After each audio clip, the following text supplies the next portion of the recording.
Enorme emoción reinaba a bordo del Susquehanna. Oficiales y marineros olvidaban el terrible peligro que acababan de correr, la posibilidad de ser aplastados y hundidos, y no pensaban más que en la catástrofe con que terminaba aquel viaje. La empresa más atrevida de los tiempos antiguos y modernos, y que costaba la vida a los atrevidos aventureros que la habían intentado. «Son ellos que vuelven», había dicho el joven guardia, y todos le habían comprendido. Nadie ponía en duda que el bólido era el proyectil del Gun Club. En cuanto a la suerte de los viajeros que encerraba, estaban divididas las opiniones. «Han muerto», decía uno. «Viven», respondía otro. La capa de agua es profunda y la caída ha sido amortiguada por el agua. «Pero les habrá faltado el aire», decía otro, «y habrán muerto asfixiados». «Quemados», replica otro. El proyectil no era más que una masa incandescente al atravesar la atmósfera. «No importa», exclamó el capitán. «Vivos o muertos, hay que sacarlos del fondo del mar». Mientras tanto, sus oficiales, y con su permiso, celebraban consejo. Se trataba de tomar inmediatamente una resolución. La apremiante era la de sacar el proyectil, operación difícil, aunque no imposible. Sin embargo, la corbeta no tenía máquinas a propósito, que habrían de ser de gran potencia y exactitud matemática. Así pues, resolvieron ir al puerto más cercano y avisar a algún club de la caída del proyectil. Esta determinación fue tomada por unanimidad y solo se discutió la elección del puerto. La costa próxima no presentaba ningún fondeadero hacia el grado 27 de latitud. Más arriba, por encima de la península de Monterrey, se encontraba la importante ciudad que le ha dado su nombre, pero situado en los confines de un verdadero desierto, no comunicaba con el interior por ninguna red telegráfica, y solamente la electricidad podía transmitir rápidamente la importante noticia de aquel supuesto regreso. A algunos grados más arriba se abría la bahía de San Francisco. Por la capital del país del oro serían fáciles las comunicaciones con el centro de la Unión. Forzando la máquina podía la Susquehanna llegar en menos de 2 días al puerto de San Francisco. Debía partir, pues, sin retraso alguno. Estaban encendidos los fuegos y se podían aparentar inmediatamente. Como faltaban por sacar 2000 metros de sonda, el capitán Bloomsbury, para no perder un tiempo precioso, decidió cortarla por la línea de flotación. «Ataremos el cabo a una boya», dijo, «y ésta nos indicará el punto en que ha caído el proyectil». «Además», respondió el teniente Brownsfield, «sabemos exactamente nuestra situación. 27 grados 7 minutos de latitud norte y 41 grados 37 de longitud oeste. Bien, señor Brownsfield», respondió el capitán. «Con vuestro permiso, mandad cortar la cuerda». Se lanzó al océano una fuerte boya reforzada con berlingas. Se sujetó a ella el cabo de la sonda. Expuesta únicamente al vaivén del oleaje, no podía derivar mucho. En aquel momento, el maquinista comunicó al capitán que había presión suficiente para marchar. El capitán dio gracias por el aviso y mandó hacer rumbo noroeste. La corbeta navegó a todo vapor hacia la bahía de San Francisco. Eran las 3 de la mañana. Poco eran 220 leguas para un buque de tan buena marcha como la Susquehanna. En 36 horas devoró el espacio. y el 14 de diciembre a la 1:27 de la noche fondeaba en la bahía de San Francisco. Al ver aquel barco de la Marina Nacional que llegaba a toda máquina, con bauprés roto y el palo de mesana apuntalado, excitó la curiosidad pública y la compacta multitud invadió los muelles, esperando el desembarco.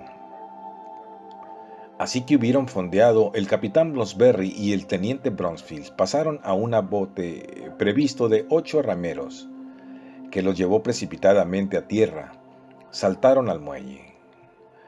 «¿Dónde está el telégrafo?», preguntaron sin responder a las 1000 interpelaciones que todo el mundo les dirigía. El oficial del puerto los condujo en persona a la oficina del telégrafo, en medio de una gran multitud de curiosos. Bloomsbury y Bronsfield entraron en la oficina mientras la multitud se apretujaba a la puerta. Momentos después, un despacho salía en 4 direcciones distintas. Primera, al secretario de la Marina en Washington. Segunda, al vicepresidente del Gun Club en Baltimore. Tercera, al señor J.T. Maston, Long's Peak, en las Montañas Rocosas. Y cuarta, al director del Observatorio de Cambridge, en Massachusetts. El despacho decía: caído proyectil del Columbia en el Pacífico, el 12 de diciembre, a la 1:17 de la mañana, a los 20 grados 7 minutos de longitud norte y 41 grados 27 minutos de longitud oeste. Enviad instrucciones, Bloomsbury, comandante de la Susquehanna. 5 minutos después, sabía la noticia toda la ciudad de San Francisco. Antes de las 6 de la tarde, los diferentes estados de la Unión conocían la catástrofe y a las 12 de la noche toda Europa se había enterado por el cable del resultado de la gran tentativa americana. El imposible describir el efecto producido en el mundo por aquel inesperado desenlace. Al recibir el despacho, el secretario de la Marina envió por telégrafo a la Susquehanna orden de esperar en la bahía de San Francisco, sin apagar calderas. Debía de permanecer día y noche dispuesta a hacerse a la mar. El observatorio de Cambridge se reunió en sesión extraordinaria y con la calma propia de las corporaciones científicas discutió tranquilamente el punto científico de la cuestión. En el Gun Club hubo una verdadera explosión.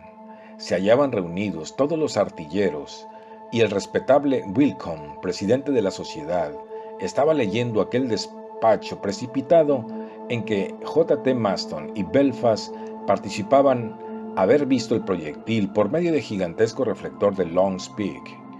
Esta comunicación añadía que el proyectil, retenido por la atracción lunar hacia el papel de subsatélite en el mundo solar, ya sabemos la verdad sobre este punto.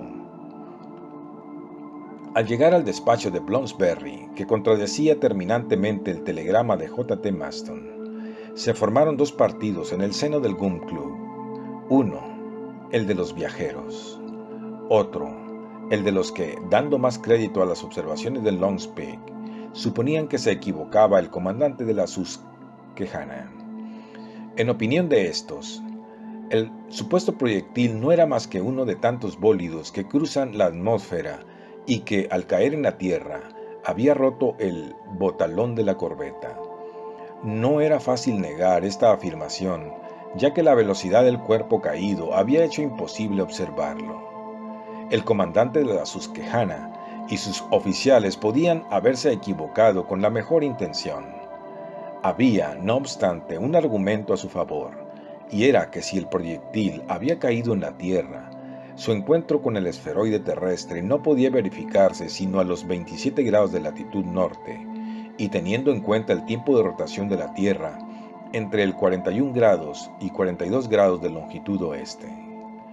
Como quiera que fuese, el Gun Club acordó por unanimidad que el hermano de Bloomsbury, Bilsby y el comandante Elphiston se trasladasen inmediatamente a San Francisco y se determinaran los medios de sacar el proyectil de las profundidades del océano.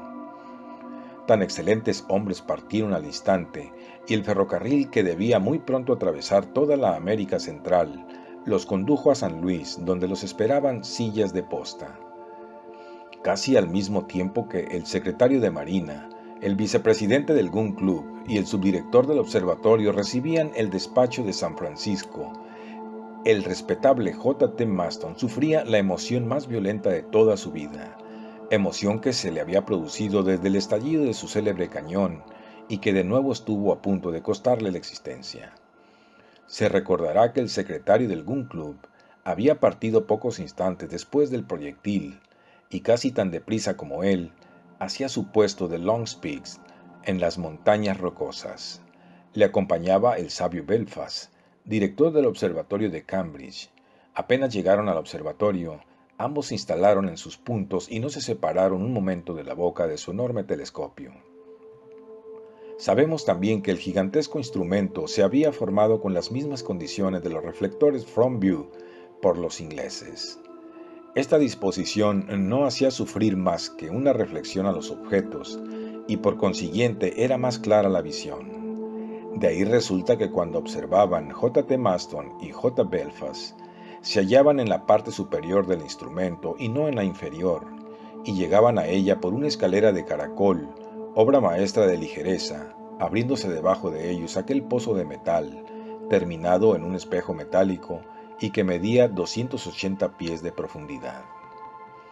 Pues bien, los sabios se pasaban la vida en la estrecha plataforma dispuesta encima del telescopio y maldecían el día que ocultaba la luna a su vista y las nubes que la cubrían obstinadamente durante toda la noche. Considérese cuál sería su alegría al poder contemplar en la noche del 5 de diciembre el vehículo que conducía a sus amigos a través del espacio. Pero a aquel júbilo siguió un amargo desengaño cuando, fiándose de observaciones incompletas, enviaron su primer telegrama con la afirmación equivocada de que el proyectil se había convertido en satélite de la Luna y que gravitaba en una órbita inmutable. A partir de entonces, el proyectil no había vuelto a presentarse a su vista, lo cual se explicaba tanto más fácilmente cuanto que pasaba detrás del disco invisible a la Luna. Pero cuando debió aparecer de nuevo sobre el disco visible, puede juzgarse la impaciencia de J. T. Maston y de su compañero, no menos impaciente que él. A cada minuto de la noche creían ver de nuevo el proyectil y no lo veían. De ahí nacían entre ellos discusiones constantes y disputas violentas, Belfast afirmando que el proyectil no estaba visible y J. T. Maston sosteniendo que saltaba a los ojos. «Es el proyectil», repetía J. T. Maston. «No tal», respondía Belfast. «Es una luz que se desprende de una montaña lunar. Pues bien, mañana lo veremos. No, ya no se le verá más. Va a ser arrastrado al espacio. No, sí». Y en aquellos momentos en que llovían interjecciones, la irritabilidad bien conocida del secretario del Gun Club constituía un peligro permanente para el respetable Belfast. Pronto se les hubiera hecho imposible aquella vida en común, pero un suceso inesperado cortó de repente las eternas discusiones. En la noche del 14 al 15 de diciembre, los dos irreconciliables amigos se hallaban ocupados en observar el disco lunar. J. T. Maston injuriaba, según su costumbre, al sabio Belfast, que se enfurecía a su vez. El secretario del Gun Club sostenía por enésima vez que acababa de divisar el proyectil, añadiendo que había visto la cara de Miguel Artán a través del cristal de una de las lumbreras, y apoyaba sus argumentos con ademanes que su garfio hacía temibles. En aquel instante, eran las 10 de la noche, llegó a la plataforma el criado de Belfast y entregó a su amo un pliego que contenía el telegrama del comandante de la Susquehanna. Belfast rompió el sobre, leyó el contenido y proferió un grito. «¿Qué es?», dijo J. T. Maston. «El proyectil. ¿Qué ha pasado?». «Ha caído en la tierra». Un nuevo grito, más bien un alarido, les respondió. Se volvió a J. T. Maston y no le vio. El desdichado, que se había inclinado imprudentemente sobre el tubo de metal, había desaparecido en el inmenso telescopio. «Una caída de 280 pies. Belfast, fuera de sí, se precipitó al orificio del reflector y suspiró. J.T. Maston, detenido por un garfio de metal, se había quedado enganchado en uno de los puntales que mantenían abierto el telescopio y profería gritos temibles. Llamó a sus ayudantes, se echaron cuerdas y no sin trabajo sacaron al imprudente secretario del Gun Club, que salió sano y salvo por el orificio superior. «Ah», dijo, «si llego a romper el espejo». «Lo habrías pagado», respondió severamente Belfast. «¿Dónde ha caído ese maldito proyectil?», preguntó J.T. Maston. «En el Pacífico». «Partamos». Un cuarto de hora después, los dos sabios bajaban la cuesta de las montañas rocosas, y a los días llegaban a San Francisco al mismo tiempo que sus amigos del Gun Club. Después de reventar 5 caballos, en el camino salieron al encuentro. «¿Qué vamos a hacer?», dijeron. «Pescar el proyectil», respondió J.T. Maston. «Y cuanto antes».